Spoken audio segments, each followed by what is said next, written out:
On June 11th, a newspaper in Colombia wrote an article about people seeing aliens in a small farming town. And these sightings have been going on now for 7 years. The people in this village say that these aliens are very tall, their voice sounds robotic, and that they're dressed in all black. And this article also says that 300 people back in 2012 saw dish-shaped objects flying in the skies above. And after this mass UFO sighting, people started seeing tall alien beings, and they've been seeing them on and off now for 7 years. Now, if a mass sighting like this would have happened in another country, such as the United States, the media would be all over this. But in Colombia, there's only been a couple of articles written about these sightings. One evening, a farmer, Diego, was inside his house when he heard a gunshot. So he went outside to see what the heck was going on, and he saw that his neighbors were all outside, and he knew that this was because of the aliens. He had seen them before. So he went over there to see if everything was okay.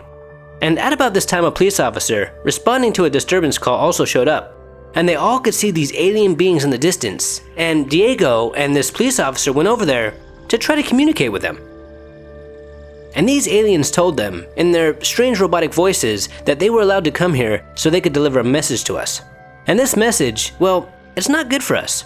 The aliens said that we need to love each other because we are soon going to be wiped out. Now I think that this message, if true of course, must have got lost in translation. Maybe they said that we need to love each other or else we're going to wipe each other out. That just makes more sense to me. Now this article also claims that Diego and the police officer were able to record this message. But sadly, I couldn't find this recording online anywhere after hours of searching. Diego also claimed that these aliens have been living in an underground base not too far away from this town for 60 years.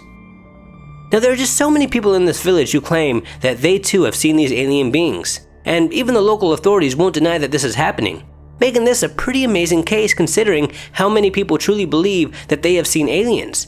And I hope we get some updates soon, as I find this case fascinating and I would love to know what the heck is really going on here, and I would like to hear some more reports. Another sighting that I've been wanting to cover happened to Dr. Story Musgrave, a veteran of 6 American shuttle missions. In a 1994 interview, he stated that while he was in space, he saw a creature that looked like a snake. He stated, "On 2 of my missions, and I still don't have an answer, I have seen a snake out there. It was 6, 7, 8 feet long. It is rubbery because it has internal waves in it, and it follows you for a rather long period of time. The more you fly in space, the more you see an incredible amount of things out there, and that sort of thing brings to you, really, a certainty that other living creatures are out there." Now he believed that this snake was a living creature, not space junk, because it moved like it was alive, and also because it was following the spacecraft. And he did claim that he saw 2 of them on 2 separate occasions, which is fascinating. And I did find some official audio that I wanted to share with you.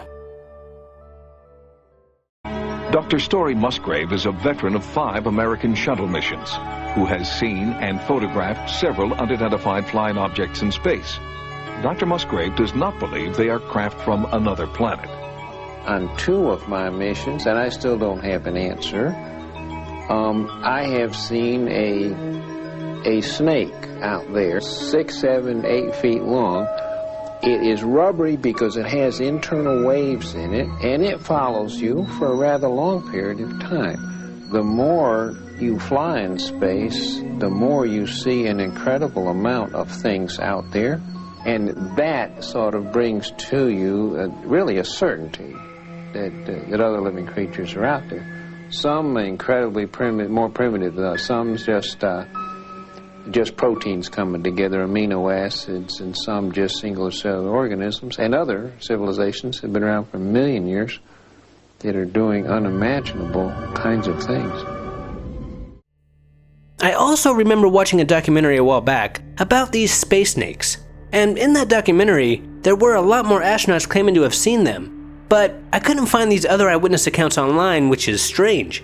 And sadly, I can't remember the name of that documentary. But I will continue looking and hopefully be able to share that with you in a later video.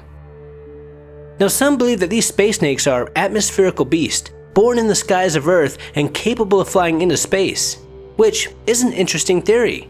But if that was true, you would imagine that we would have sightings of them from time to time from pilots or from people looking out of their windows while flying in a plane. And yes, that would be extremely creepy.